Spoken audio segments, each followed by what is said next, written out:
je fais des conférences, quand on m'invite, je ne me propose nulle part. J'ai dit à mes guides il y a longtemps, il y a 25 ans, si vraiment ma parole doit être utile, eh bien démerdez-vous pour que j'ai des occasions de l'ouvrir.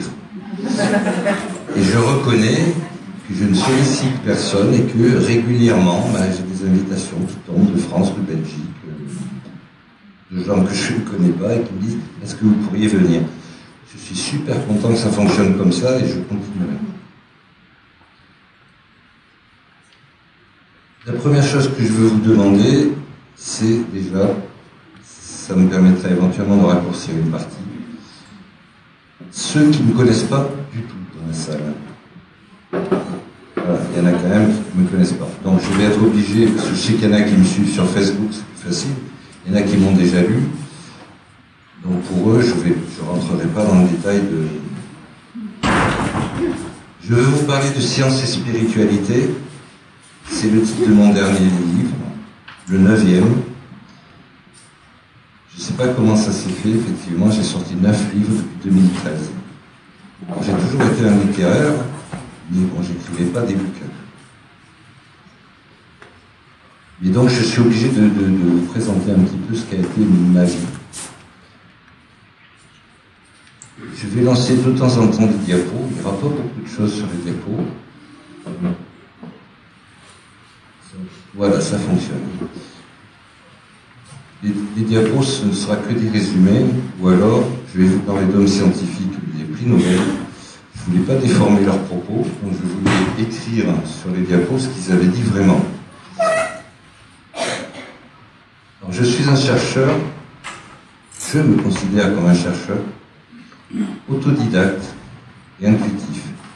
Je suis de formation littéraire, français, philo, latin, grec ancien, mais niveau bac. Je n'ai pas fait de grandes études supérieures. J'ai mené une carrière, comme tout le monde, à part que moi c'était dans la police nationale. J'étais pas flic, j'étais un cadre administratif de la police, mais j'ai vécu auprès d'eux des expériences passionnantes. Petit aparté, je ne me reconnais pas du tout dans la police face aux gilets jaunes. Là, je me reconnais plutôt comme gilet jaune. C'est un aparté. Ceux qui me connaissent savent que j'ai un franc-parler. J'écris aussi franchement que je parle. Ça, j'y tiens beaucoup. J'ai fini ma carrière, il me tardait d'être à la retraite, justement pour être totalement libre. Donc je ne suis membre d'aucun groupe, d'aucune association. Quand je m'exprime en mon nom, j'assume. Donc j'ai acheté cette carrière qui m'a appris beaucoup de choses dans la police nationale. Et j'ai découvert à 40 ans ma médiumnité. Donc en plein milieu de ma carrière. La police, c'est un milieu très particulier quand même. Donc je me suis tu. Ce qui m'arrivait, la découverte du magnétisme, de communication avec l'invisible, etc. Ça me passionnait depuis longtemps, mais voilà, je n'ai pas voulu l'exprimer dans la police. De rares personnes, de rares collègues, de rares patrons savaient ce que je faisais à côté de mon boulot. Mais j'ai continué à faire mon boulot normalement. Depuis l'adolescence, j'avais une curiosité naturelle pour tout ce qui est mystérieux. Je ne sais pas d'où elle vient, c'était comme ça. Quand je parle de choses mystérieuses, je ne parle pas uniquement d'objets, je parle par exemple des bâtiments, des pyramides. À l'heure d'aujourd'hui, on ne sait toujours pas à quoi servaient les pyramides, qui les a faites et quand. On en est là. Ne vous basez pas sur ce qu'on apprend au collège. Les égyptologues racontent des bêtises. Une pyramide, ça n'a jamais été le tombeau d'un pharaon. On n'a jamais trouvé aucune momie dans aucune des 100 pyramides recensées à l'Égypte. Donc j'avais ça qui m'intéressait. Par ma formation latin-grec, je m'intéressais aux auteurs anciens, des auteurs que certains feraient bien de relire aujourd'hui. Je pense à Platon, Socrate, etc. Parce que ces gens-là, je me suis aperçu que ces gens-là, ils étaient à la fois philosophes, mathématiciens et scientifiques. Même si c'était la science du moment, ils n'étaient pas spécialisés comme aujourd'hui. Aujourd'hui, on peut parler de philosophie avec un super philosophe, et qui ne connaît rien à la physique des ondes, où on peut parler de physique des ondes avec un petit pointu dans ce domaine-là, mais alors qu'il n'a aucune notion de philosophie. C'est très séparé maintenant notre façon d'enseigner, notre façon d'apprendre. Ce n'était pas le cas avant. Ils touchaient à tout avant. La nature était leur modèle. Ils savaient observer la nature et en déduire des lois, des conséquences, etc. Chose qu'on ne sait plus trop faire, même moi. Je veux dire, mon père, moi, vous pouvez le lâcher en pleine forêt. Il aurait retrouvé le village sans problème, sans boussole ni rien. En se basant sur les plantes, sur la façon dont poussent les plantes, sur le soleil, etc. Aujourd'hui, je défie la majorité des adultes, si on les met en pleine forêt, moi le premier, de retrouver la maison si on ne les équipe pas d'un GPS et d'une boussole.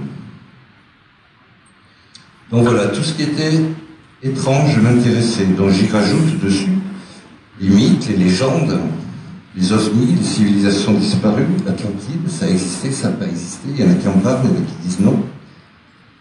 La médiumnité, le spiritisme, tout ça. Mais j'étais un simple lecteur, j'ai commencé à 17-18 ans. Je suis passé de cette simple lecture à 40 ans, je suis passé de la théorie à la pratique. C'est devenu comme ça, avec le recul, ça fait plus de 25 ans maintenant, je ne saurais pas trop dire comment ça s'est fait. C'est encore par un livre, donc je lisais les livres des autres. J'ai découvert un livre sur le magnétisme qui s'appelait l'ABC du magnétisme. Je l'avais pris, c'était pas un pavé.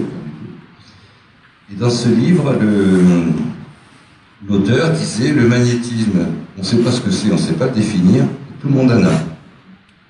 J'aime bien cette approche qui fait qu'on ne réserve pas à une élite certaines compétences, surtout dans ces domaines-là. Et donc, pour prouver que le magnétisme, c'était à la portée de tout le monde, l'auteur donnait des tests à faire. Ces tests, je les ai faits. Maintenant, moi-même, dans mes bouquins, j'invite les gens, mes lecteurs, à les faire eux-mêmes, à la maison, parce que ça ne nécessite ni argent, ni matériel difficile.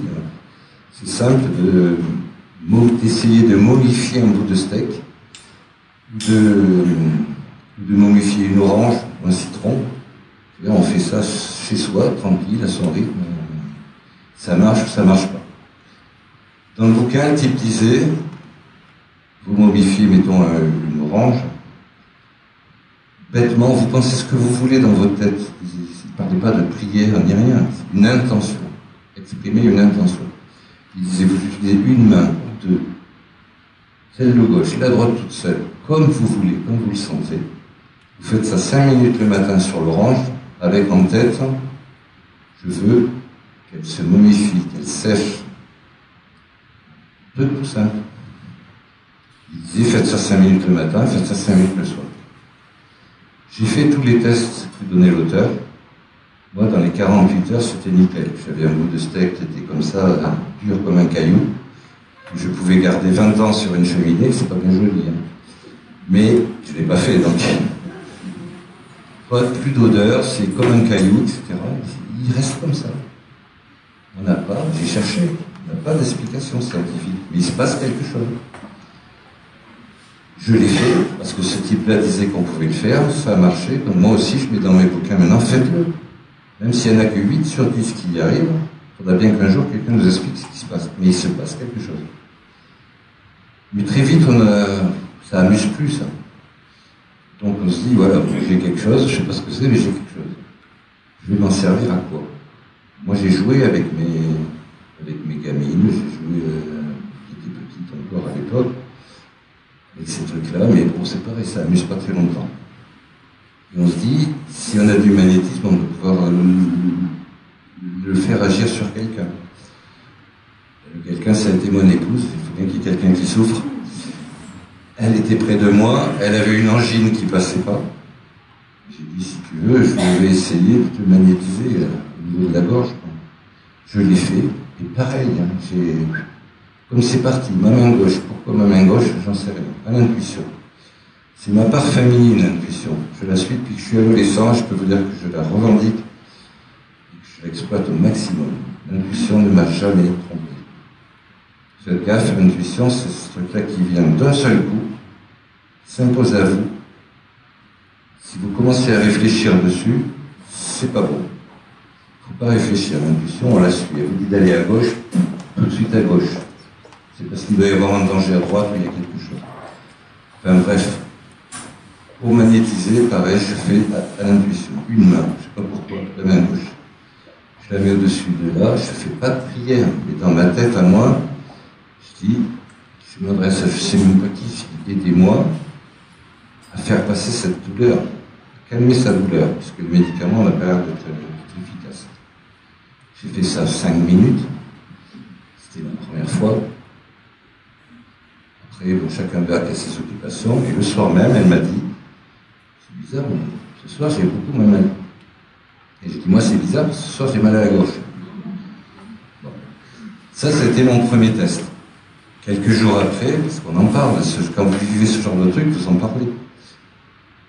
Un voisin, il m'a dit, dis ton truc, tu ne voudrais pas l'essayer sur moi, parce que j'ai un mal de dos qui ne passe pas. Les toubibs ne savent pas d'où ça vient, il n'y a rien au scanner, etc. Mais moi, le mal de dos, je l'ai toujours. Et je dis, viens, hop, je le suis chez lui. Pareil, allonge-toi, c'est où t'as mal? Là, pareil, toujours la main gauche. Et je lui fais. Le lendemain matin, il me dit, hé, ton truc, super. Mal de dos, fini. Je dis, ouais, mais moi, depuis hier soir, moins que toi, mais j'avais mal au dos. J'allais bosser.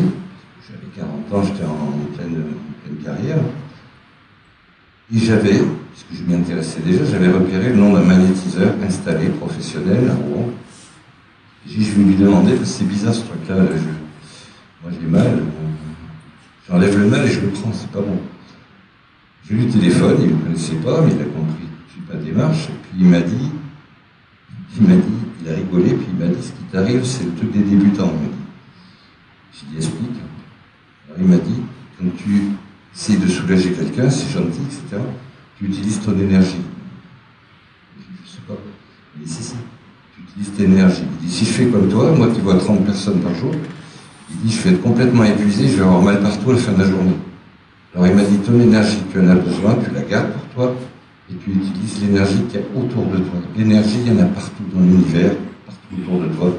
Dans le moins de centimètres cubes d'air autour de nous, il y a de l'énergie. Je dis, bon, d'accord. Je l'ai écouté. Mes consultations bénévoles se sont multipliées. Tout en travaillant, je voyais 3-4 personnes le jour. J'étais le seul, quand même, magnétiseur qui exerçait 2 jours dans un commissariat.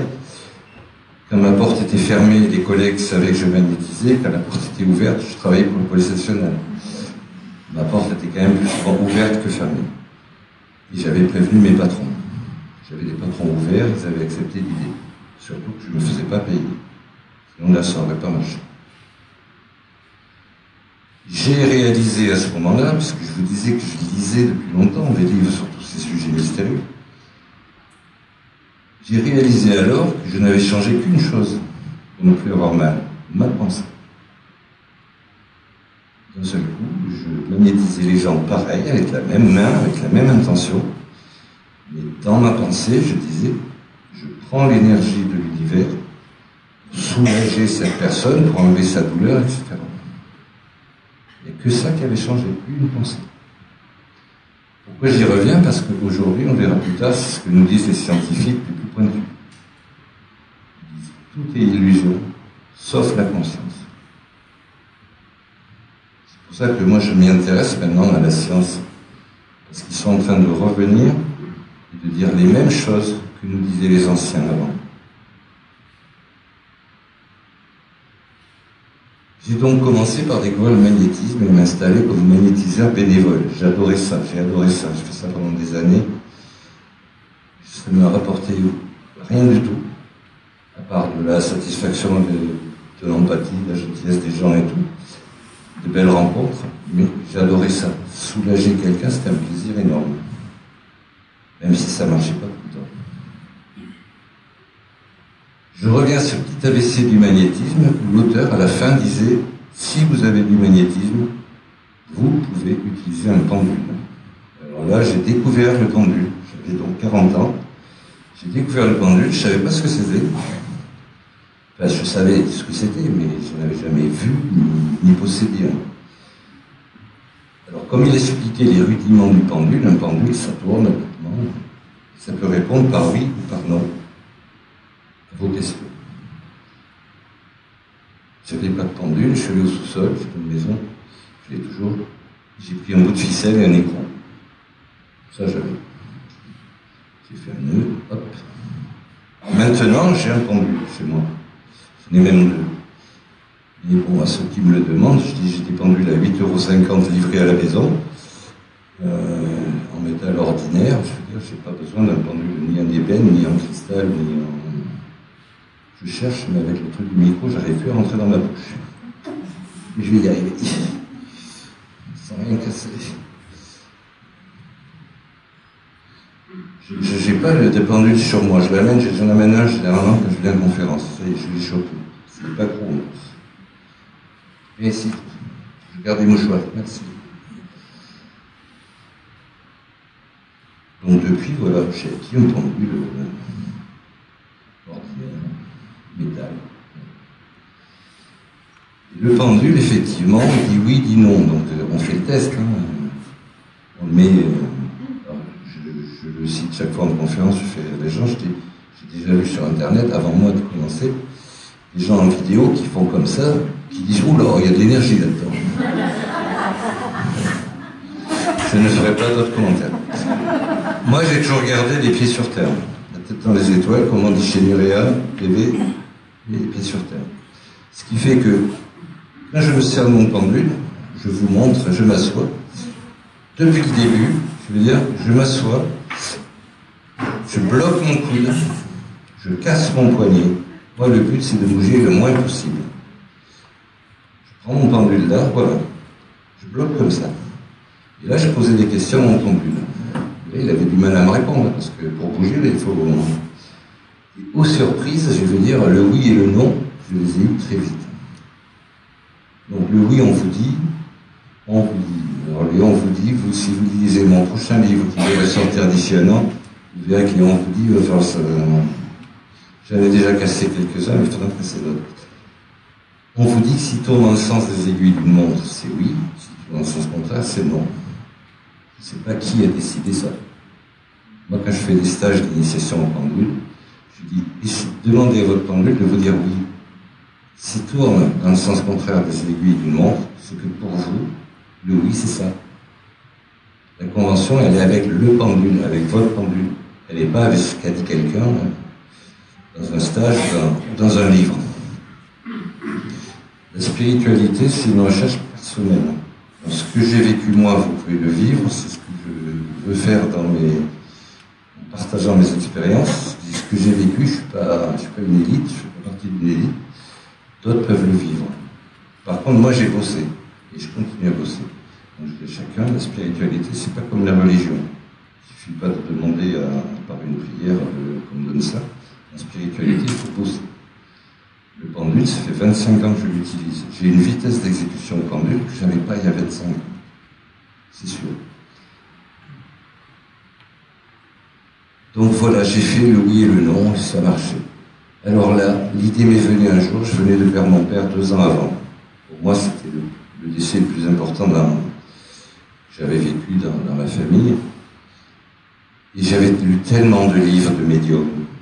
Et je me suis dit, la chance qu'ils ont des messages de leurs proches qui sont partis. Alors je me suis dit, pourquoi eux, pourquoi pas moi? Je me suis posé la question. Je me suis dit, après tout, qu'est-ce qui m'interdit d'essayer de contacter papa? Donc c'est ce que j'ai fait, avec le pendule qui ne savait me dire que oui ou non. Bêtement, tout seul, un soir, j'ai demandé, assis, tranquille, je demandais dans ma tête, papa, est-ce que tu es là? Est-ce que tu me vois? Est-ce que tu m'entends? J'ai reçu un beau oui. J'étais content. Je lui ai demandé, est-ce que tu peux venir quand tu veux? Est-ce que tu es bien? Oui. J'étais encore content. Est-ce que je peux te voir? Non. J'en étais là, ça n'a pas duré bien longtemps, et puis très vite, je me suis dit, c'est pas concluant. Il peut me dire oui ou non. Je ne sais pas qui, je ne sais pas si c'est lui qui me répond. Qui me répond? Pas le pendule, hein, parce que lui ne parle pas. Hein. un pendule, un Ouija et des cartes de tarot, ça ne parle pas. Si vous recevez des messages par n'importe quel moyen, c'est qu'il y a une conscience qui communique avec vous. Vous l'appelez comme vous voulez. Et ça, ce ne sont que des objets inertes. Donc là, l'intuition, la fameuse intuition. Comment je vais faire pour avoir quelque chose de plus concluant que ça, qu'un oui et un non. Je reçois, quand je parle d'intuition, c'est comme des flashs.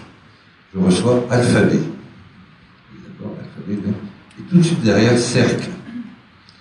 Je pense que je vais lancer la diapo numéro 2, parce que je crois que c'est dessus. Voilà.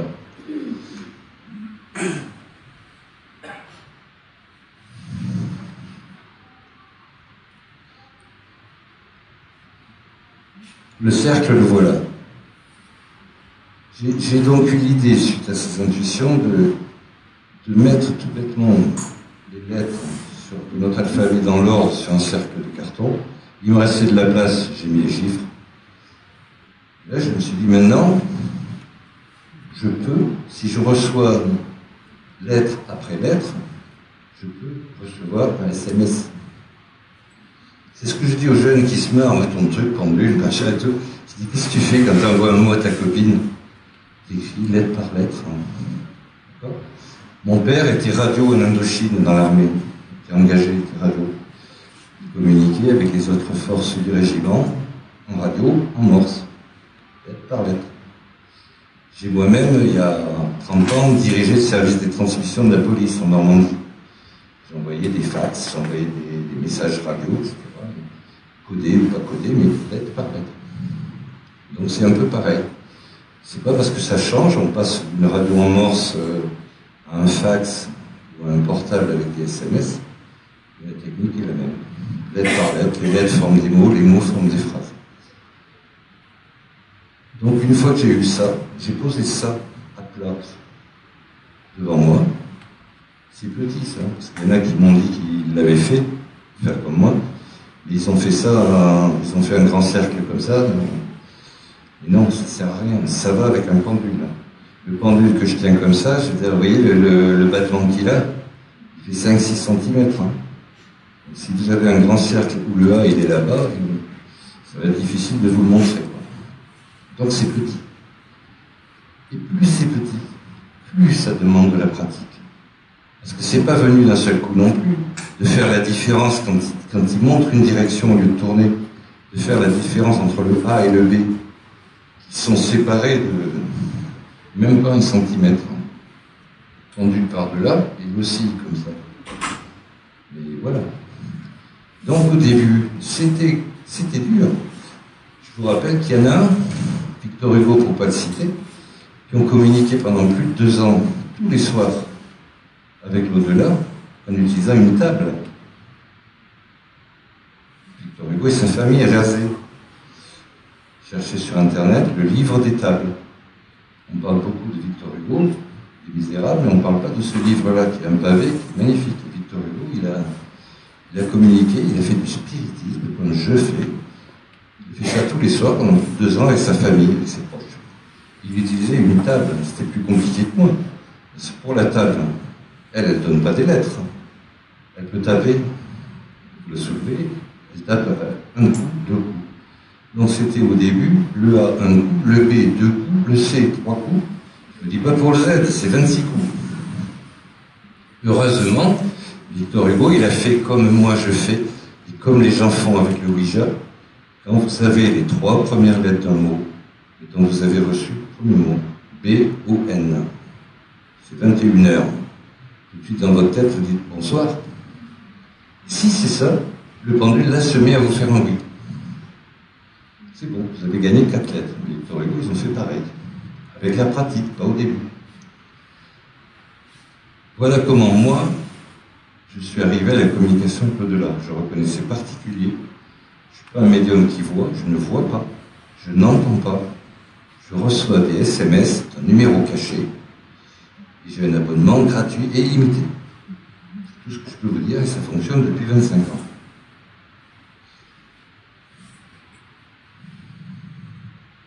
Donc, mon premier contact, c'était mon père. n'avais pas envie d'autre chose.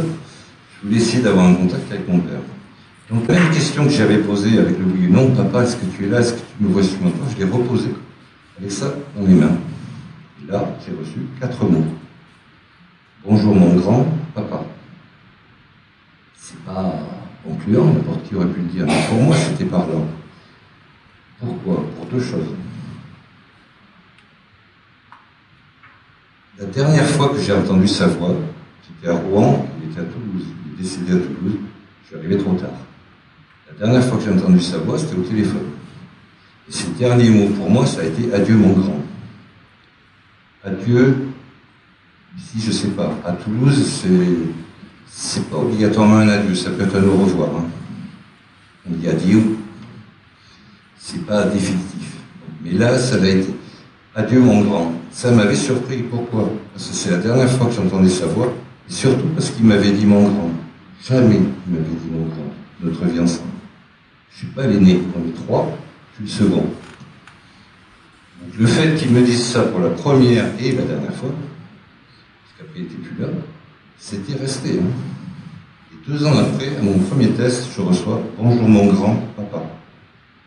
Je veux dire, pour moi, c'était signé.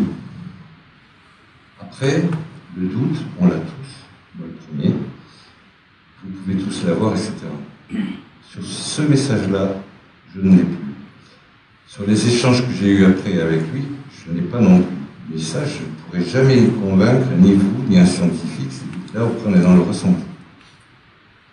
Et donc, j'ai commencé à avoir des discussions avec mon père, le soir, après le boulot, quand mes gamines étaient couchées. Et vu que j'avais beaucoup lu sur ces sujets-là, j'étais pas du genre à demander à mon père s'il se souvenait de ma communion solennelle ou machin. Je cherchais pas à le piéger, je cherchais pas.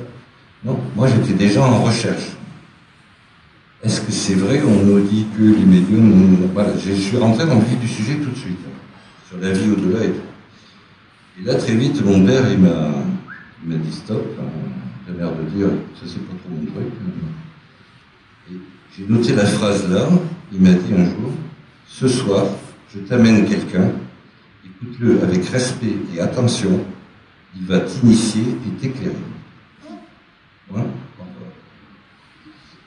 Le soir même, effectivement, quand j'ai repris mon truc, là je commençais déjà à être plus habitué, j'ai été surpris tout de suite. Hein. C'est du ressenti.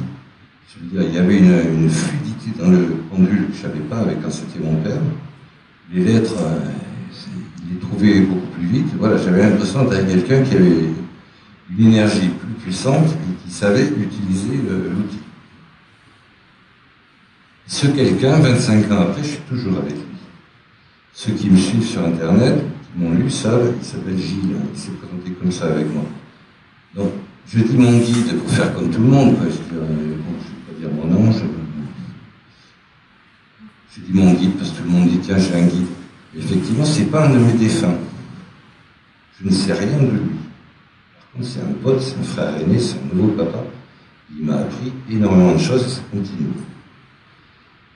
Chaque fois que je viens à une conférence comme ça, la veille, je lui demande, tu seras là?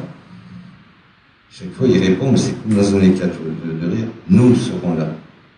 Et je peux vous dire, il n'y a pas que vous et moi dans la salle. Même si on ne les voit pas. Voilà comment a commencé, moi, mon expérience pas trop ordinaire. Parce qu'à partir du moment où j'ai Gilles, à partir du moment où je lui ai posé les questions que j'avais posées à mon père sur c'est quoi vraiment l'au-delà, c'est quoi la vie après, comment on peut être sûr de ceci, comment... Alors là, ils m'ont dit, tu as demandé quelque chose de difficile, tu vas avoir une mission difficile. J'avais 40 ans, moi, je prends. Je ne sais pas ce qui m'attendait.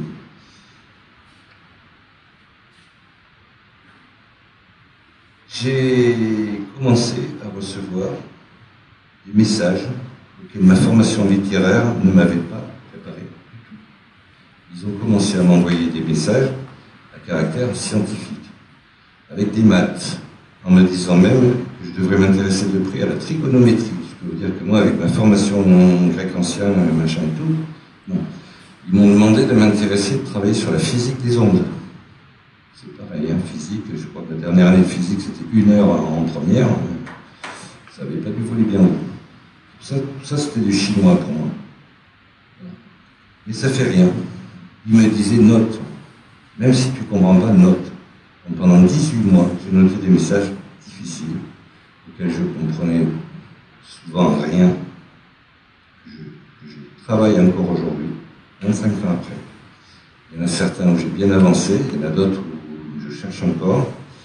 Et eux me disaient toujours, ne te tracasse pas, c'est pas pour toi. On t'a dicté ces messages, ils sont destinés aux scientifiques, qui plus tard prendront le temps de les lire. Le problème, c'est que les scientifiques, je ne connais pas. Enfin, je ne connaissais pas. Donc j'ai noté quand même tout ça, j'ai enregistré, je l'ai toujours. Même si j'y comprenais rien. Quand je leur demandais, mais ça sert à quoi? Et ils me disaient, la réponse en clair, c'était celle-là. Vous disposez aujourd'hui des connaissances et des techniques pour nous recevoir. Il vous est désormais possible de recevoir des sons et des images de qualité provenant de l'au-delà de vos perceptions courantes. Et ça, c'était mon rêve à moi. Depuis que j'avais des contacts, c'était putain, comment on va leur prouver aux autres que la vie est continue après, que c'est vrai? Donnez-nous des preuves. Donc là, il me parle, on a déjà les moyens, si on sait utiliser les moyens qu'on a déjà, de recevoir des sons et des images venant d'eux. Certains connaissent le mot TCI, transcommunication instrumentale. Donc ça fait 40-50 ans qu'il y a des gens en Europe et ailleurs qui cherchent à obtenir des voix de défunts et des images. J'en connais beaucoup, j'ai beaucoup de copains qui le font. Je suis souvent déçu de la qualité des images qu'ils reçoivent. Effectivement, on reconnaît un visage, mais la plupart du temps, pas assez pour dire c'est ma grand-mère ou c'est ma belle-sœur. C'est souvent assez flou. Au niveau des voix, c'est étonnant pour ceux qui ne connaissent pas, parce que là, on reçoit vraiment des voix claires, avec des mamans qui reconnaissent la voix de leur enfant, avec des voix qui ont été analysées par des scientifiques. On entend bien la voix d'un enfant humain, mais la vibration n'est pas humaine. Ça, les gens ne le savent pas, parce qu'on n'en parle pas, ça. On vous parle des gilets jaunes, mais ça, on ne parle pas. Nulle part. C'était l'avantage pour moi de m'intéresser depuis longtemps à tous ces sujets-là. Parce que je lisais le pour et je lisais le contre sur ces sujets. Recevant ces messages complexes, j'ai étudié. Quand je dis il faut bosser, alors moi, ils m'ont fait bosser. Donc j'ai lu, j'ai appris, j'ai réfléchi, j'ai exploré la géométrie, la trigonométrie, les constantes mathématiques, les constantes de l'univers, la physique des ondes, tous ces domaines auxquels je ne comprenais rien avant. Bizarrement, il y a des trucs qui m'ont intéressé, notamment en géométrie, je suis beaucoup moins nul. En physique, je suis un peu moins bête. En mathématiques, j'ai appris pas mal de trucs. Et en plus, ça m'a permis de les retrouver ailleurs. Maintenant, je peux vous dire que les constantes mathématiques dans les pyramides d'Égypte, elles y sont. Elles y sont pas par hasard. C'est que quelqu'un les a mises. Alors donc, je ne comprenais pas les équations, mais je comprenais, chez les physiciens, au moins leur théorie. Donc j'ai commencé à m'intéresser justement à ce domaine que je ne connaissais pas, de la physique. Gilles, quand je lui demandais si je comparais à ton truc, je vais envoyer balader le pendule, toi avec, colère. Je posais le pendule, quand je revenais un moment après, je recevais « Tu es calmé, Calimero ?» Il y a un rapport avec, je ne le connais pas, je ne sais pas sa tête. Il y a une médium qui me l'a décrit un jour, je ne sais pas si elle a raison ou pas. C'est un beau jeune homme d'une trentaine d'années, mais moi je ne l'ai jamais vu. Tout ce qu'il m'a dit sur lui, c'est tu me reconnaîtras quand tu viendras. Comme je ne suis pas pressé d'y aller, je ne sais rien, je n'en sais pas plus. Mais là, comme je respectais sur le travail qu'il me donnait que je ne comprenais pas, il me disait, Gilles, ne finis pas ton travail, virgule, il l'inspire. Ça, je peux le dire que je l'ai vécu. Il ne me donne pas les réponses, il me donne des pistes et je dois bosser. Alors je me suis souvenu qu'enfant, quand j'étais enfant, j'avais connu la religion telle qu'on me la présentait. Adolescent, j'avais découvert la philosophie, le peu qu'on m'avait donné. Étudiant le latin et le grec, j'avais découvert la pensée des anciens, qui étaient donc philosophes et scientifiques. Donc je grandissais quand même un petit peu. Et dans mon esprit, il y avait toujours ces certitudes des religieux et ces certitudes des scientifiques. Alors je vais maintenant, si ça veut bien marcher,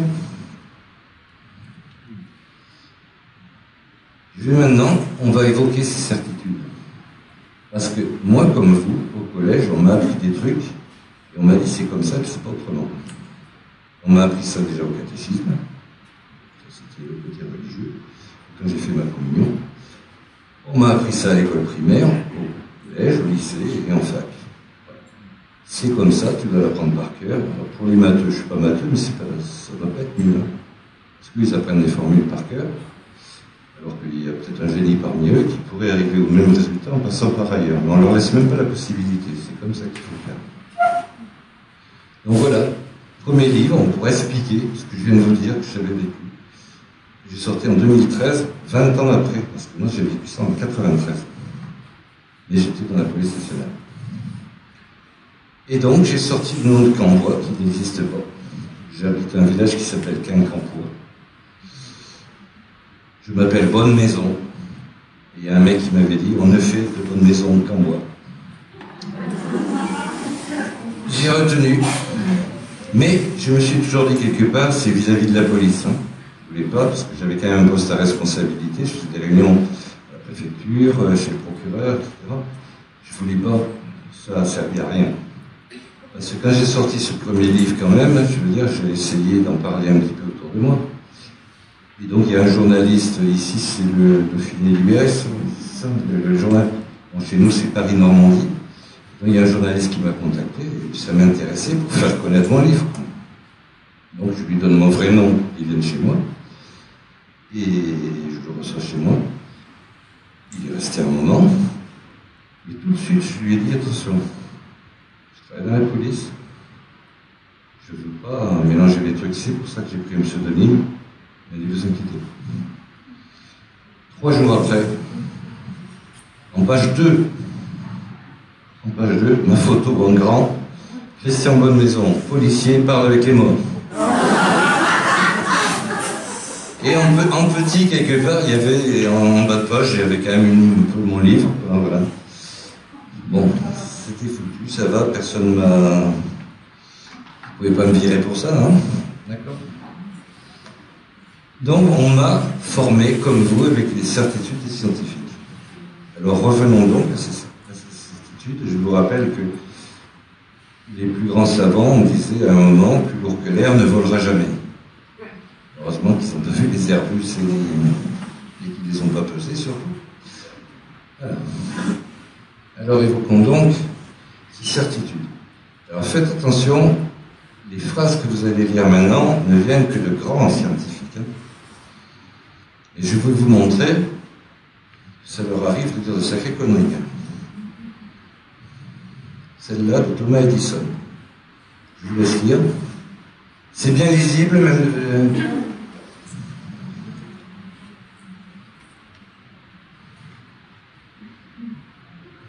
D'accord? Alors, c'est une connerie commerciale et scientifique. Hein. Il s'est planté sur les deux niveaux.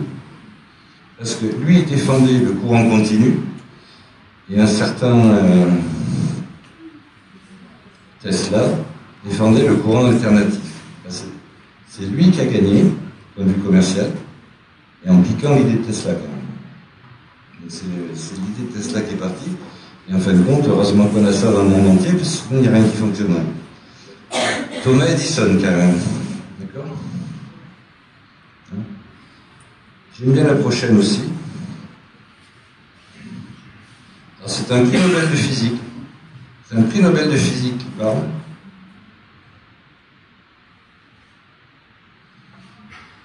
Qui dit qu'on n'utilisera jamais l'énergie atomique. D'accord? Et pareil, il insiste le mec, hein. C'est un rêve non scientifique, utopique. D'accord? Prix Nobel de physique. J'en ai une autre sur du même genre. Un autre prix Nobel de chimie, celui-là. J'aime beaucoup celle-là aussi. Je vais vous expliquer pourquoi. Ce monsieur, le prix Nobel de chimie, dit ça en 1936. Il dit, je vous rappelle qu'en 40, il y a Nagasaki, Hiroshima, 9 ans plus tard. Le mec, il est prix Nobel, il s'est complètement planté. J'ai cherché. J'ai cherché des prix Nobel quand même. Il y en a pas d'autres. Même actuel. Après, j'ai cherché, puisqu'on évoquait, au moment où on parlait de physique, là-haut, je vais chercher un peu dans la physique. La physique classique, vous savez, lui. Voilà. On en est tout à l'heure. Allez, hop.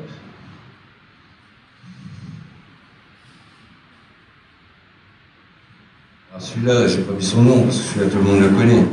Mais là, c'est positif. Là, maintenant, on est dans le sens positif. Des mecs, avec beaucoup de respect. Et je veux dire, dont on vous parle que de leur recherche scientifique. On oublie de vous dire ce qu'ils disaient souvent en face. Ça, c'est des scientifiques. Il dit bien qu'il y a un esprit dans tout l'univers, que c'est lui qui pilote. Il parle de nos modestes facultés, et qu'on devrait rester humble. Voilà, ça, c'est le scientifique que j'aimerais voir plus souvent. Il y en a un autre que j'aime bien, c'est Max Planck.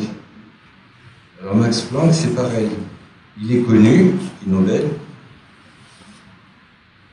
Je pense que c'est lui qui est Nobel.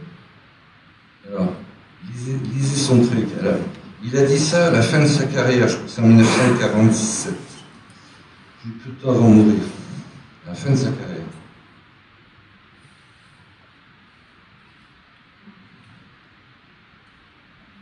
Là, ces deux-là, Max Planck et Einstein, nous disent là ce que désormais nous disent les physiciens quantiques, mais qu'on n'apprend toujours pas dans nos lycées, dans nos collèges, où on apprend toujours le matérialisme de base. Eux, ils disent la matière, c'est des conneries, maintenant on le sait, eux, ils le savaient il y a presque un siècle. On est compte, il y a 80 ans, ils disent ça. Et on continue à enseigner les mêmes choses à nos étudiants. Il parle bien d'un esprit conscient et intelligent. Et il dit bien que c'est la matrice de toute matière. Il ne dit pas, comme certains ont commencé à dire, que l'esprit influence la matière. C'est-à-dire que ce qu'on nous a montré des fois, une boussole, le type avec sa main qui arrive soi-disant à la faire dévier du nord. Ça, c'est l'esprit qui influence la matière. Eux, avec leur mot à eux, ils nous disent que l'esprit commande à la matière. C'est différent. On en reparlera tout à l'heure. C'est un peu vieux, je suis d'accord. On peut voir le récent. Ce monsieur-là, David Bohm, j'ai lu des bouquins de lui, parce que ces types-là, on peut acheter leurs bouquins. Il y a des bouquins où on arrive bien à piger ce qu'ils pensent, et qu'ils mettent des formules mathématiques. Je passe, je saute, je passe au chapitre suivant. Mais dans leurs idées, ils arrivent quand même à s'exprimer clairement. Lui, il est décédé en 92 ans. C'est pareil, hein, la conscience est partout, même au niveau de l'électron. C'est la base.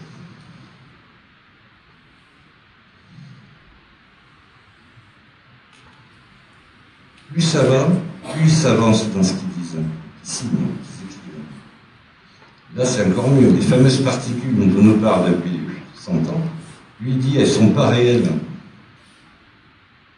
C'est des possibilités, mais ce n'est pas des choses, ce n'est pas des faits. On en est là. Prix Nobel, encore un.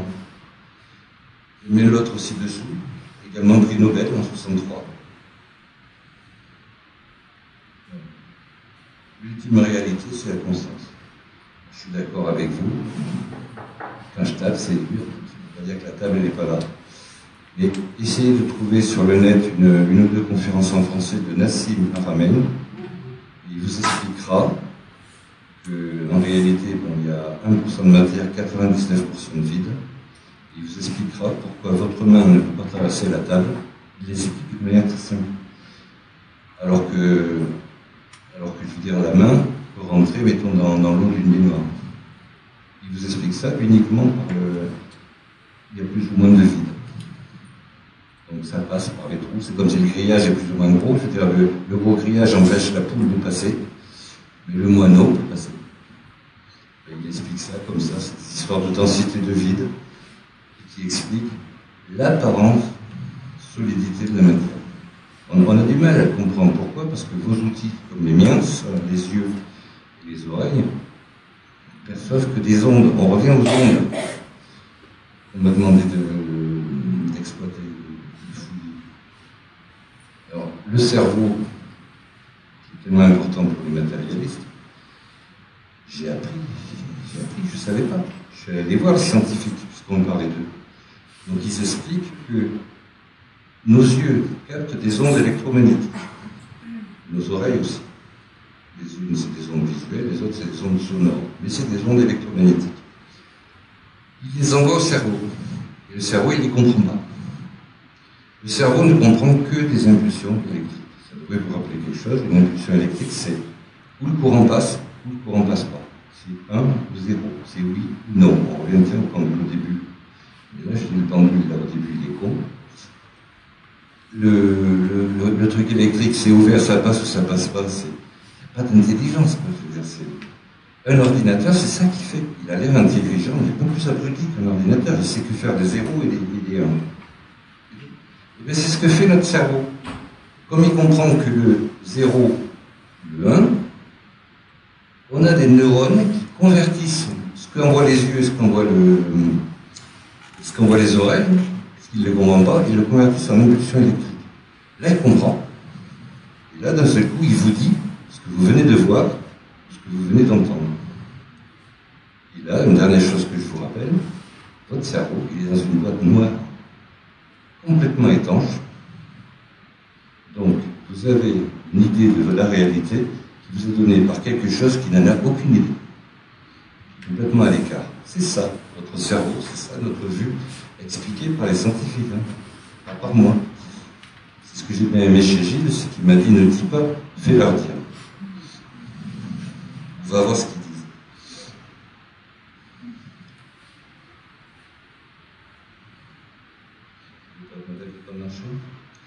Alors, il y a des physiciens aujourd'hui que j'essaye de suivre. Je pense à Philippe Guillemant, c'est un Français. Pareil, vous pouvez aujourd'hui le chercher parce que c'est un type qui fait des conférences et qui se met à notre niveau, au niveau des gens qui ne sont pas scientifiques. Alors lui, c'est pareil, il a écrit un bouquin qui s'appelle La physique de la conscience. Lui, il est tellement persuadé que les anciens avaient raison, là, qu'il se dit, s'il n'y a pas de matière et qu'il n'y a que de la conscience, il va falloir qu'on essaye de fouiller pour expliquer ce que c'est la conscience. Donc lui, c'est ce qu'il fait, il n'est pas le seul, il y en a d'autres. Il y en a d'autres, je me suis marré, je les ai cités dans mon dernier livre, c'est deux physiciens, ça ne s'invente pas. Il y en a un qui s'appelle Thibaut Damour, et l'autre Alain Brier. Ils viennent de recevoir une médaille d'or au CNRS. Et c'est eux qui disent que le temps n'existe pas, que le futur est déjà là, que la mort est une illusion, et que c'est l'esprit qui définit la réalité, et non pas l'inverse. Ce sont des physiciens de pointe d'aujourd'hui. Pourquoi j'ai rigolé avec leur nom? Parce que Thibaut Damour et Alain Brier, moi je dis c'est ça, briller d'amour. Voilà. Donc ça c'est du côté des physiciens. Maintenant on peut passer du côté des toubibs. Donc là il y en a qui connaissent déjà certains toubibs. Parce que là il y a un mouvement aussi qu'on ne voit pas, que vous ne voyez pas chez votre généraliste. Si vous fouillez un petit peu, c'est en train de bouger aussi chez les médecins. Certains ont entendu parler du docteur Charbonnier, français. Aux USA, on a le docteur Eben Alexander, neurochirurgien de pointe. C'est quand tu veux, là. Je t'appuie peut-être. Ah oui, oui, j'appuie. Si tout va bien, mon prochain livre sera préfacé par ce monsieur. Je suis vachement content. Je le suis, il le sait, mais je sais qu'il me suit un petit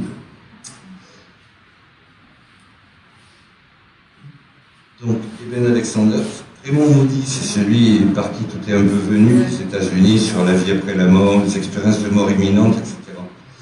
Lui, l'histoire du docteur Alexander, elle est quand même marrante, parce que c'est un neurochirurgien qui, de pointant, qui donne des cours en fac et tout, hein, et qui disait que les NDE, c'est des conneries.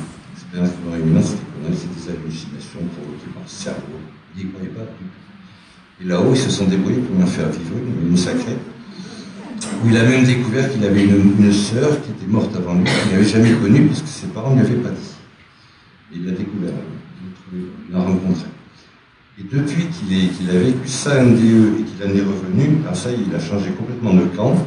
Il a créé une fondation aux États-Unis qui est faite pour impulser des recherches sur les NDE, pour me dire aux neurochirurgiens, non, c'est vrai, c'est pas des hallucinations, etc. Donc son expérience, elle est marrante. Je ne l'ai pas marqué là, mais il avait une phrase qui était super, d'Eben Alexander. Il a dit « La science matérialiste est morte, mais elle ne le sait pas ». Il a dit ça à un congrès qu'il est venu faire à Paris l'an dernier. Il y a beaucoup de choses comme ça qui vont bouger en science et en histoire. Les gens ne savent pas encore, ou parce qu'on ne veut pas vous le dire non plus. Parce que là, il y a des gens qui vont perdre leur chaise.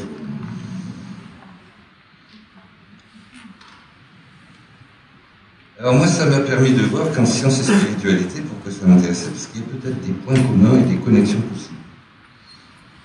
Alors la science, c'est la connaissance momentanée d'aujourd'hui, du visible, de l'audible et du tangible. Et c'est extérieur. La spiritualité, c'est la connaissance intérieure.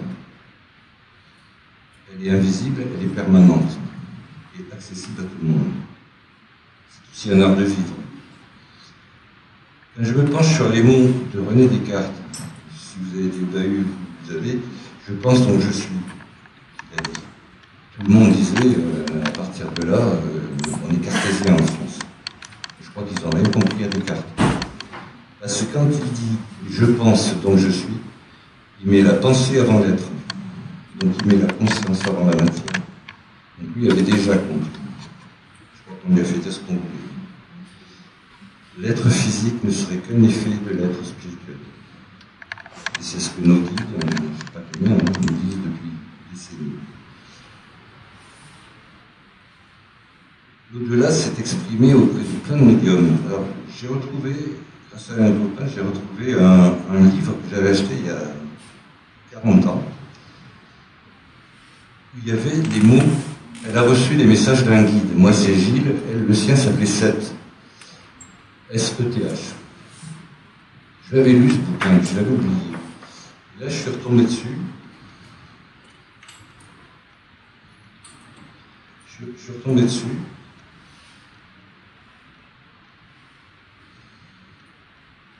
Et alors, c'est du monde attend. Merci. Ouais. Donc, c'est des extraits, hein, parce que c'est un bouquin de 500 pages. Hein. Mais j'ai cherché des extraits où il parle justement, elle aussi a reçu des messages scientifiques de son guide, mais il y a 46 ans.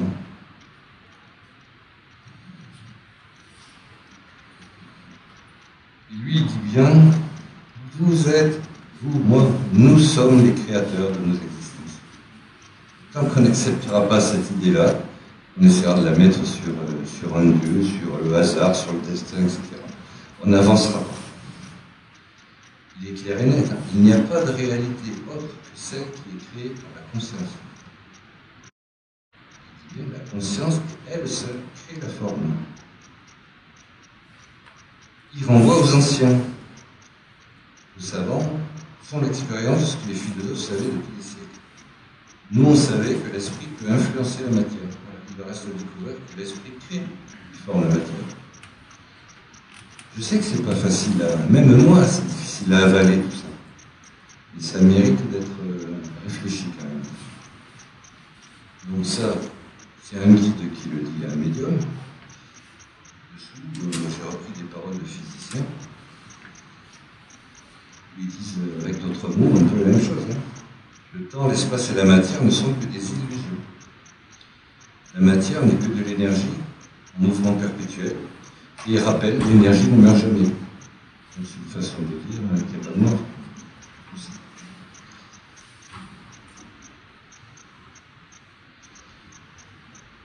Donc en bref, les guides, comme certains scientifiques, disent la même chose.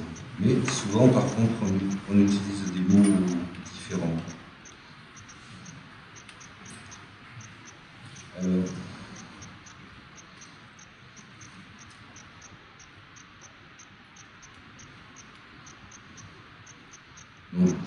j'ai pris juste un extrait pour vous. Donc, les anciens, comme les modernes, parlent de Trinité. Alors, en religion, on a le Père, le Fils et le Saint-Esprit. Chez Platon, on avait le corps. Platon, je me rappelle, c'est 7 siècles avant Jésus-Christ. Donc, lui, il est libéré, il est christianisme, il ne sait pas ce que c'est. Hein. Il n'est pas coincé par ça. Le corps, l'âme, l'esprit. Platon, il avait une façon à lui pour se faire comprendre, quoi. Il disait, imaginez une charrette, le cheval et le cocher. Et il disait, le corps, c'est la charrette. Il disait que l'âme, c'était le cheval. Il disait que l'esprit, c'était le cocher. Il veut dire par là que c'est l'esprit qui donne à l'âme son énergie pour animer le corps. Voilà, c'est sa façon de l'exprimer. Mais quand je vois chez les physiciens, ils ont eux aussi leur trinité. Matière, énergie, information. Après, vous pouvez chercher leur définition. C'est ça, quoi, je veux dire. On va chercher toute l'information. Après, vous appelez ça avec n'importe quel chercheur en Inde, etc. Les mémoires akashiques. On vous dit que tout est dans l'univers, il y a tout. On peut avoir accès à tout. C'est l'information pour les physiciens. L'information, avec une volonté et de l'énergie, elle devient matière. Ça rejoint ce que nous disent nos guides quand ils nous disent « Tu étais déjà de l'autre côté. Tu as choisi de venir t'incarner cette vie-là. Ne te plains pas de ce que tu vis, c'est toi qui l'as choisi. Et tu l'as choisi pour vivre certaines expériences que tu avais ratées la fois d'avant. » C'est les incarnations successives. Et ça explique aussi pourquoi les guides, j'en parlais cet après-midi, il y a des gens qui sont venus en parler, les guides ne veulent jamais se mêler de notre libre arbitre. On peut leur demander ce qu'on veut, genre maman n'est pas bien, si tu peux faire quelque chose pour qu'elle aille mieux, ils peuvent peut-être faire, etc. Mais leur demander cette femme-là, elle ne me convient pas, il m'en faut une autre, vite fait, parce que j'ai des rendez-vous. Je veux dire, voilà, là je rigole, mais ils ne changent pas notre vie, parce que notre vie, ils savent très bien, on l'a choisi avant de venir, avec eux. C'est eux, les guides, qui nous suivent souvent sur plusieurs vies. Moi, Gilles, avec qui j'ai un contact permanent, il m'a dit qu'il était là que dans cette vie, pour me faire avancer dans mes recherches, etc. Il m'a parlé d'une autre guide, que j'ai pratiquement jamais, et qui, elle, me suivrait depuis tout le temps. C'est elle, à la rigueur, qui sait pourquoi je suis venu, etc. Gilles, il vient comme... c'est amusant, je vous dis ça, mais pensez-y, parce que guide, vous le saurez un jour. C'est juste une question d'évolution. On a des niveaux spirituels ici, différents. Les gens qui décèdent, on n'est pas tous à égalité devant la mort. Il y a des gens qui arrivent de l'autre côté, ils sont complètement perdus, ils ne savent pas qu'est-ce qui se passe. Je vois ma femme qui pleure, mes enfants qui pleurent, je leur dis, je suis là, ils ne me voient pas, ils ne m'écoutent pas. Ils ont un niveau, pas d'intelligence, un niveau spirituel, assez élevé, ce sont de jeunes âmes, comme ça. Il y en a d'autres qui s'élèvent tout de suite et qui foutent le camp. Salut Gilles, t'es là, putain, ça fait plaisir de te voir. Vous voyez, c'est un peu ça, quoi. Et ça, on a du mal à le comprendre, mais ils nous le disent qu'il y a des niveaux en haut. Moi, j'ai posé des questions où j'ai eu comme réponse, je ne peux pas te le dire, ça fait partie de nos savoirs incarnés. J'ai ravalé ma question, mais je ne sais pas. Moi, c'est cette communion de recherche que j'aurais envie de discuter avec des physiciens. C'est pas facile, mais je ne m'abandonne pas. La science, elle est déjà présente dans cette recherche spirituelle, mais ce n'est pas volontaire. Je vous ai parlé de TCI. En TCI, donc on recherche à avoir des sons ou des images dans des défunts. Et on le fait avec des appareils que l'on doit aux scientifiques. Les smartphones, avant TCI, tout ce que je connaissais qu'à un certain âge, c'était le magnéto à cassette. Maintenant, ils sont embêtés parce qu'ils ont du mal à trouver de cassette. On est passé au CD, au DVD, etc. Mais, grâce aux scientifiques, maintenant on a des smartphones. J'ai des copains qui reçoivent de belles photos et du beau son avec leur smartphone. Il y en a d'autres qui reçoivent des messages sur leur imprimante. Il y en a qui reçoivent sur la télé ou sur leur écran d'ordinateur. C'est emmerdant parce qu'on ne sait pas trop. Eux, ils demandent, ce sont des chercheurs, donc ils demandent, ils ont. J'en ai quelques-uns qui ont des résultats, ils font ça à la demande des particuliers. Parce qu'il pourrait y avoir mon fils qui est décédé il y a 3 ans, il s'appelle Robert, bon, je vais essayer. Et puis d'un seul coup, le copain, il a bien une voix d'un enfant, il dit bonjour, cher Robert, c'est pour maman. Bon, c'est jamais des messages très longs. Mais bon, lui il dit bon, j'ai un Robert, il appelle la mère, il demande de venir, il lui envoie. Donc il dit c'est la voix de mon fils. Ça marche ou ça marche pas. Ça marche pas tout le temps. Mais on en a beaucoup quand même qui sont étonnants. Donc la science, elle est déjà présente, mais pas volontairement. On a leurs outils scientifiques. Il y a un monsieur que je porte dans mon cœur, qui est allemand, il s'appelle Hans Otto Koenig. C'est un Allemand âgé, qui vit en Belgique. J'ai eu l'honneur d'être invité chez lui il y a 1 an et demi avec mon épouse. Je n'ai pas encore compris trop le hasard, comment on a eu ce coup de vue là-bas. J'avais acheté son livre, qui était en français. Je n'avais pas acheté son livre, je l'avais acheté sur Amazon. Je reçois une invitation par son ministère conjoint. Est-ce que ça vous dirait de venir assister à une expérience chez nous, à Anvers, de transcommunication instrumentale?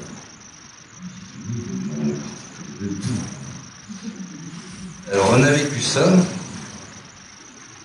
Là, je ne sais pas si ça va marcher, parce que c'est un problème de son. C'est un problème de son. Mais je vais vous expliquer ce qui s'est passé. Donc, M. Hans Otto Koenig, il fait de la recherche en TCI, mais il a une formation de physicien. Donc, il a déjà un plus que moi, je n'ai pas. Et comme ça l'a intéressé tout ça, il a cherché tout seul, en plus de son travail, il a cherché à créer ses propres appareils. Alors maintenant, il fait des appareils complexes.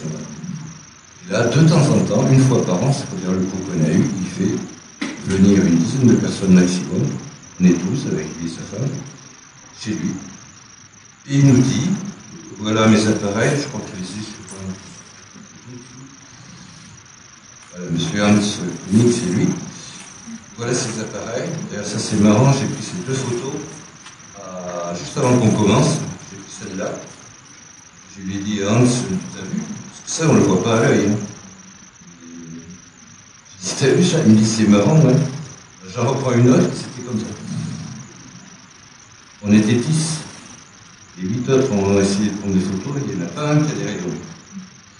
On n'a pas compris, moi non plus, mais donc j'ai gardé les photos. Donc il commence par nous montrer ses appareils, qu'il a fabriqués lui-même.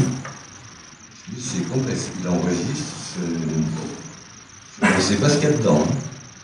Et il nous dit, je vais lancer les appareils, on est en arc de cercle, on attend. Des fois ça marche, des fois ça ne marche pas. Le but c'est de recevoir des voix.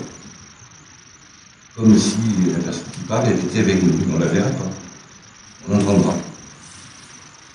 Et avant, il nous dit, je ne veux pas savoir si vous êtes chrétien, juif, musulman, athée, bien sûr. Je vous laisse quelques minutes. Chacun fait sa méditation, sa pause. Moi, ma pause religieuse, elle a été très claire. J'avais l'occasion d'être chez un spécialiste. Ici, je sais qu'il a de bons résultats.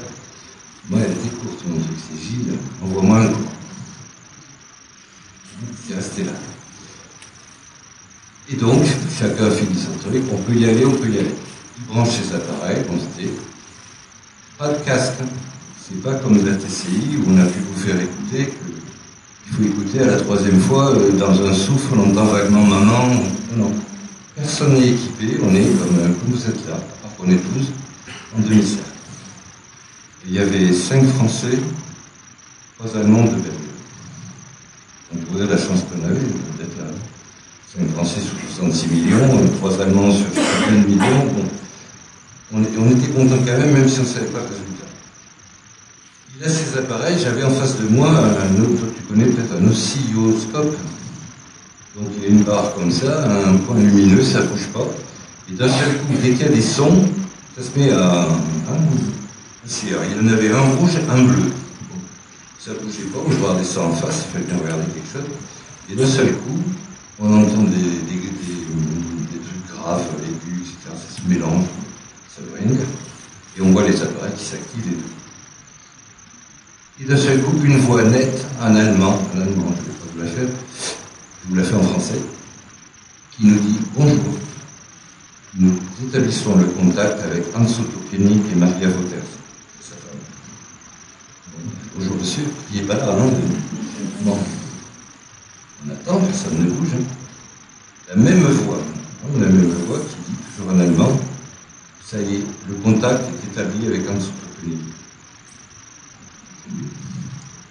On attend, et là on a reçu 19 voix en français, en allemand. Apparemment d'habitude il ne reçoit qu'en allemand parce qu'il est allemand. Mais là il y avait des français, donc il y a eu des voix en français. Et là d'un seul coup il y a une voix où j'entends en allemand, j'entends Christian. C'est ma femme, j'ai bien entendu Christian. Et comme c'était de l'allemand, je n'ai pas percuté trop le reste. Donc j'attends, et à la fin je demande à son épouse qui est en français, je dis on peut repasser là. T'as bien entendu Christian? On dit oui. Et en fin de compte, on a reçu une phrase qui était « Gilles, salut Christian, nos rapports sont de plus en plus étroits. » Gilles, les Allemands, ils étaient coincés parce que Gilles, ils ne savent pas dire le G apparemment, eux c'est que le. Gaston, ils savent, Gilles, ils ne savent pas. Alors, il me disait, on ne comprend pas bien ce que veut dire le premier mot, Gilles, ils ont du mal à le dire, quoi. Et j'ai dit, moi j'ai compris Gilles, hein, parce que l'autre c'était salut. Gilles, salut, Christian. Je dis merci, hein. Je vous dis pas de coup d'émotion, et en même temps ça enlève tout le calgon qu'il y a dans la machine et ça vous permet de repartir pour un bon moment. Hein. Ça pulse. Alors, je voulais essayer. Hein.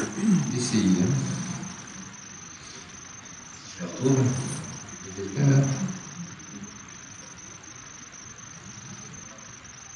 Allez, je vais essayer, mais j'ai déjà essayé une fois, ça ne marchait pas avec le son là. Parce que la phrase Gilles, salut Christian, je l'ai enregistrée là. Mais je ne sais pas. Non, je ne jouerai pas comme ça. La souris ne fonctionne pas. Et avec ça, je crois que je peux pas l'activer. C'est la phrase en allemand telle qu'on l'a reçue. Salut Christian, nos rapports sont de plus en plus étroits. Il y en a qui m'ont dit que tu devais être content, c'est la première fois que tu as entendu Gilles. Et j'ai dit non, je n'ai pas entendu Gilles. Hein. Sinon, il aurait dit je, salut Christian. J'ai demandé envoie-moi un coucou, et il a demandé à quelqu'un de m'envoyer un coucou. Alors maintenant, je vais vous dire mon sentiment une fois que cette expérience est achevée. On était tous étonnés, parce que des voix, on les entend vachement bien, et des voix différentes. Et d'un seul coup, la même voix qu'au début nous a dit nous mettons fin au contact avec Anso Tokeni. Fin de séance. Il n'y a plus rien. Alors, on a l'impression, moi c'est mon ressenti, mais c'est l'impression aussi de M. Tokeni, on a l'impression qu'on a affaire à une bande au-dessus de techniciens qui font comme nous en bas, qui essayent d'établir le contact. Et qui bidouillent, pareil, dans les ondes, les fréquences, etc. pour caler le bon réseau. C'est vraiment l'impression que ça donne. Et c'est le technicien qui dit c'est bon, vous pouvez parler, j'ai le contact. Et c'est le technicien qui ferme et dit stop, on finit les séances. C'est vraiment l'impression que ça donne. J'ai déjà vécu ça ailleurs avec d'autres personnes.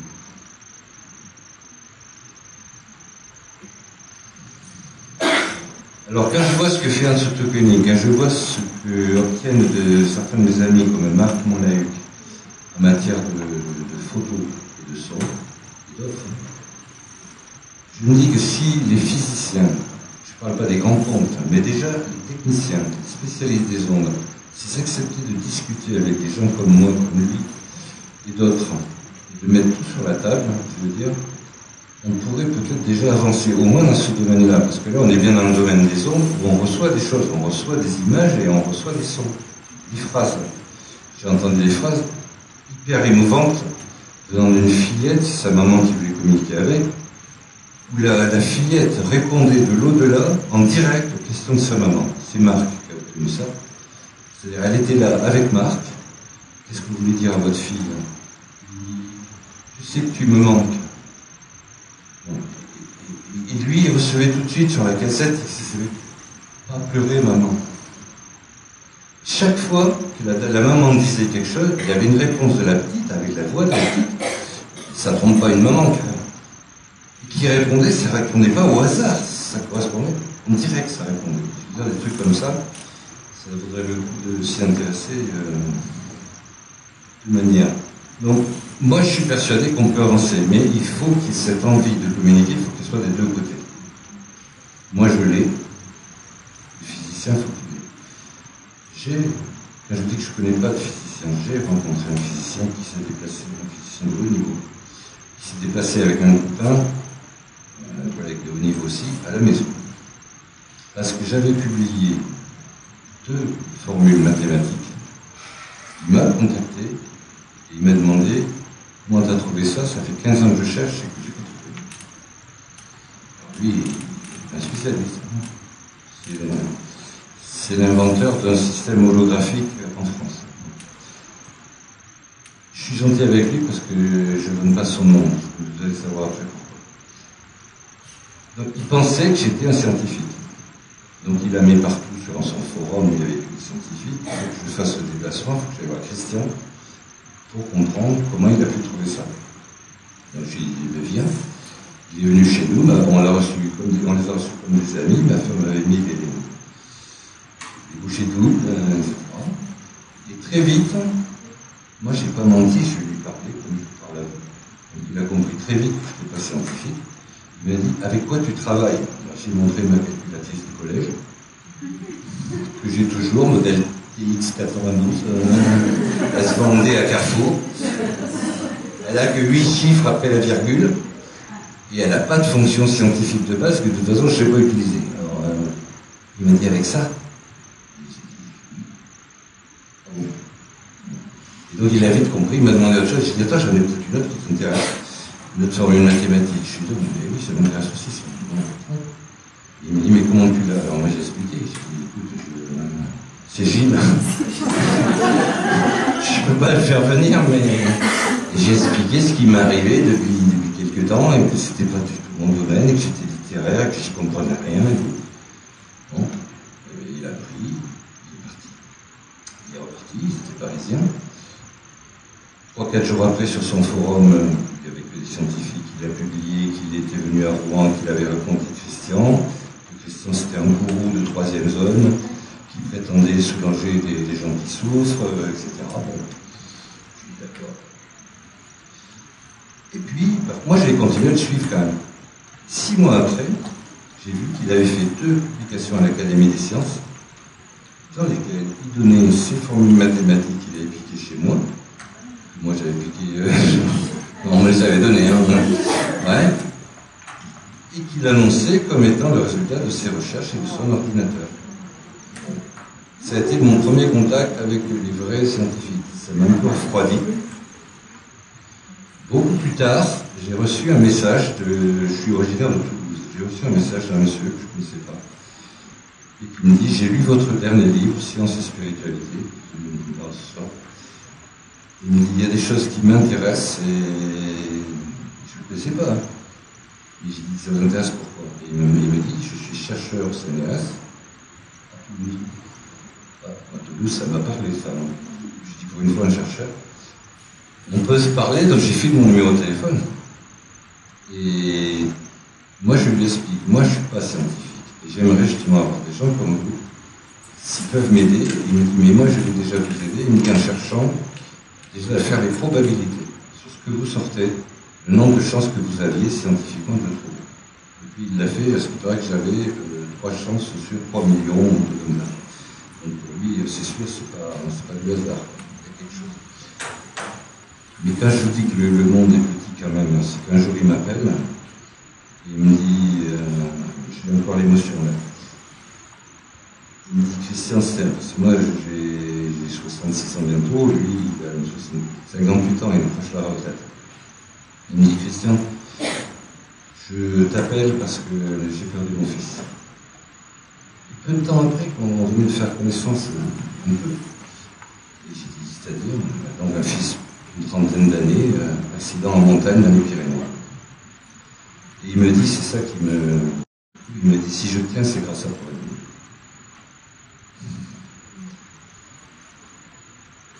Il voulait dire par là que c'est grâce à mes écrits, à ce que je dis sur l'au-delà, etc., que ça l'a aidé à tenir, qu'il n'a pas craqué. Mais c'est un physicien chercheur au CNRS qui me dit ça. Moi, ça fait 25 ans qu'il me dit, on te fera rencontrer les savants qu'il faut. Ça va toujours dans le même sens, quoi. Il n'y a pas de hasard, je ne crois pas au hasard. Ça va, moi, j'ai gagné 200 € avant de venir en grattant un jeu à la gratte. C'est pourtant ça n'arrive pas souvent.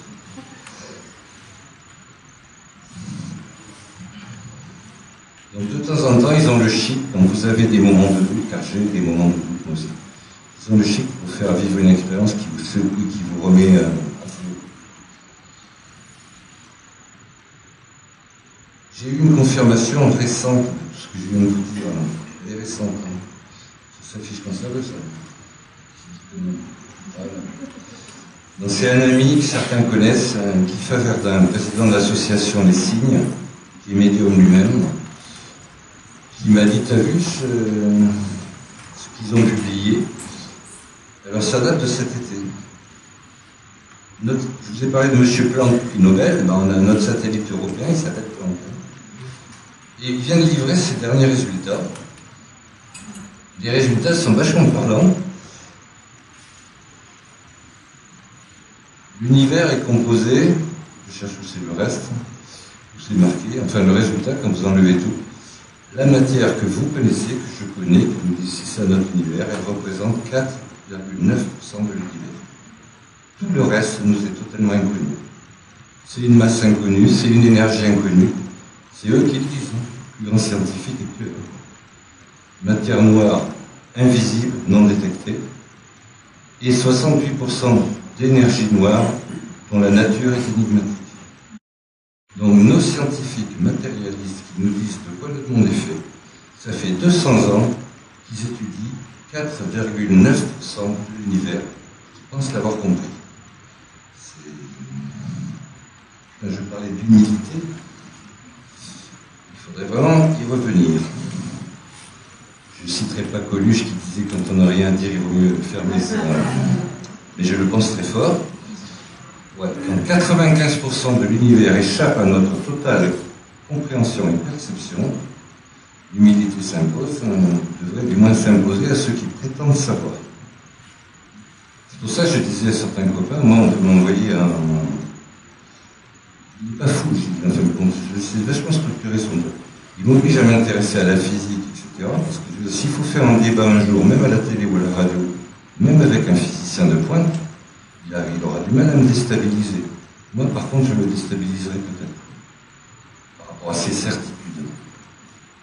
Qui, moi, ne m'affolent plus. Donc j'ai bien toujours des doutes, j'ai toujours des questionnements, parce que je n'ai pas la formation qu'ils ont.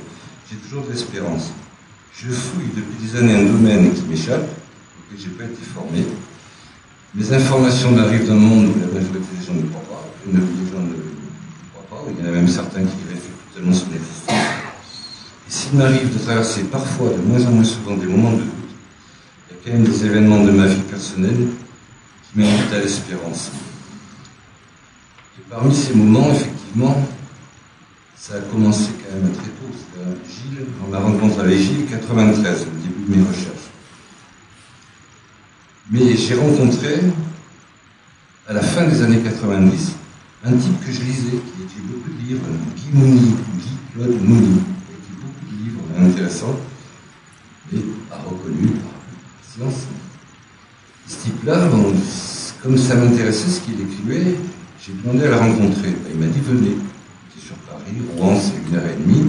J'y suis allé, on a eu chez lui, il m'a reçu. Donc lui, écrivain connu, moi, fonctionnaire administratif de police, qui n'avait jamais rien écrit de sa vie. Et je lui ai parlé des recherches que je faisais, des contacts que j'avais avec Gilles depuis 20 ans, 1 an et demi.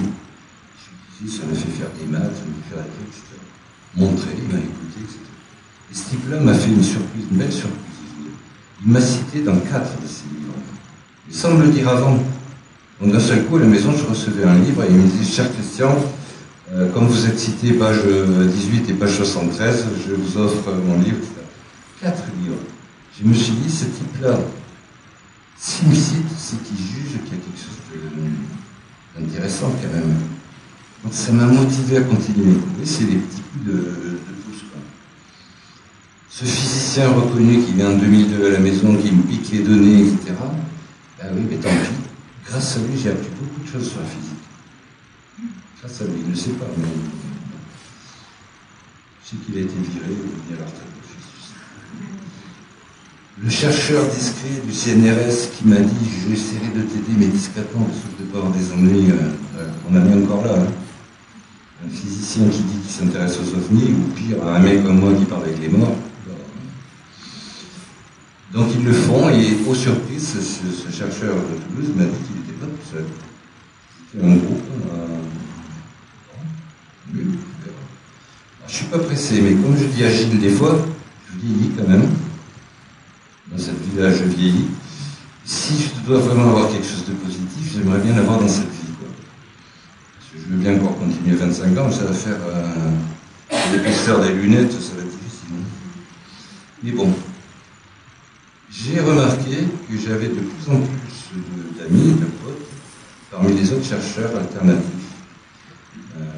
Stéphane, qui nous fait ce soir, connu aussi. Et on se fait des gestes entre nous. Je fais la préface de l'un, il y en a un qui fait la préface, ou une historienne qui fait la préface de mon livre. On est plusieurs à travailler dans le même sens. On se dit, entre guillemets, chercheurs alternatifs. Les uns ont des diplômes, les autres, mais on n'aime pas ce qu'ils écrivent parce qu'ils ne sont pas conformes à la majorité. C'est le cas de Bleuette Bio. D'autres, comme moi, n'ont pas de diplôme, etc. Mais moi, je ne vois pas pourquoi on m'interdirait de parler d'archéologie, ou alors je vais dire aux scientifiques qui viennent devant moi, ne me parle pas d'amour, t'as pas de diplôme, d'amour. D'accord? Chacun son truc. Hein. Donc cette amitié et cet intérêt que me portent les autres chercheurs alternatifs, ça m'a motivé. L'insistance rassurante de mes guides, à chaque fois que j'ai un cadeau, qu'il y avait une émission là, je ne communique pas comme avant aussi souvent. Je bosse, ils me font bosser. Votre présence aujourd'hui, ça me rassure. Je vous ai dit, je ne sollicite pas les conférences. Mais si ça doit être utile, on m'invitera. Pour le moment, je reçois encore des invitations, j'en ai encore à venir. Donc ça me rassure. Et donc, alors que le temps passe, je m'efforce d'analyser seul ces données complexes que je reçois, un jour, Gilles, il a voulu écrire clairement. Il m'a dicté ces phrases-là. Celles-là, je les ai bien gardées. Sur les messages compliqués que j'ai reçus. Nous avons volontairement choisi un non-scientifique pour enregistrer ces messages. Aucun scientifique n'aurait accepté, comme tu le fais, de noter des éléments qui échappent à sa logique ou son interprétation. Un scientifique aurait aussitôt voulu comprendre, il n'aurait pas consenti longtemps d'imiter son travail à prendre des notes. Bon, je me suis dit, bon, ben d'accord, ben je note. Il avait complété son message, c'était comme une pique. En parlant des scientifiques, il m'avait dit, ils rient aujourd'hui, ils tairont demain leur manque d'humilité. Alors je ne suis pas le seul médium qui reçoit des messages compliqués ou qui fait des recherches comme ça. Je vous ai parlé de Hans Otto Koenig, qui fait partie de ces chercheurs. Il y a Joël Uri, qui est médium et président de l'IFRES. Il y en a qui connaissent l'IFRES, c'est pareil, ils cherchent depuis des années à mettre au point une machine, et après, non, la machine. Il faut essayer d'avoir des images venant de l'au-delà, mais c'est pas facile. Il serait vraiment bienvenu aujourd'hui que les scientifiques à l'esprit ouvert acceptent de se pencher sur ces données que nous sommes plusieurs à avoir, que nous recevons. Peut-être que nous, on comprendra, peut-être que eux, c'est ce que nous disent, comprendraient certaines pistes. Je sais aussi, j'ai compris qu'il n'y a aucun intérêt financier à cette recherche. recherche. On m'a dit une fois que les ondes qu'on doit utiliser, c'est Gilles qui me l'a dit, vous les connaissez, mais elles n'ont aucun intérêt commercial ou militaire. C'est bien où il faut les chercher, voilà. Vu que ça ne peut pas faire un truc à vendre, que ça ne peut pas faire une arme, ces ondes-là, on les a laissées de côté. Et Gilles me dit que c'est là qu'il faut chercher. Alors on verra bien. Moi, je ne peux que prier à ma manière pour que ça tombe bien, pas trop tard. De mon intérêt pour l'histoire, on a vécu 18 siècles de domination religieuse. Là, je parle du catholicisme en Europe. 2 siècles de sciences matérialistes, autant dogmatiques les uns que les autres. Et ces deux dogmatismes, le religieux et le scientifique matérialiste, ils nous ont amenés vers un mur.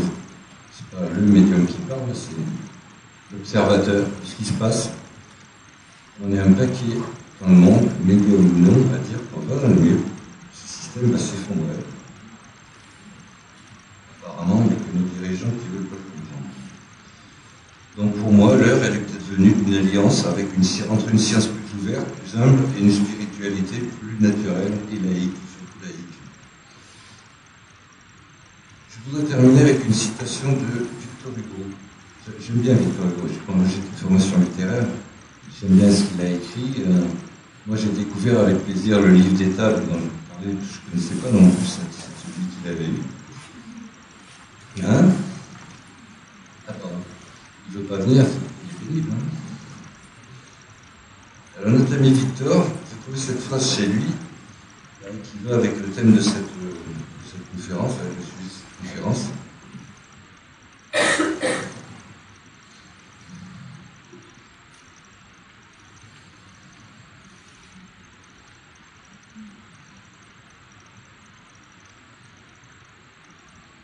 Qui parle de religion, science, l'avenir de l'âme humaine. C'est dans cette belle espérance que je vous remercie avec le cœur de votre écoute.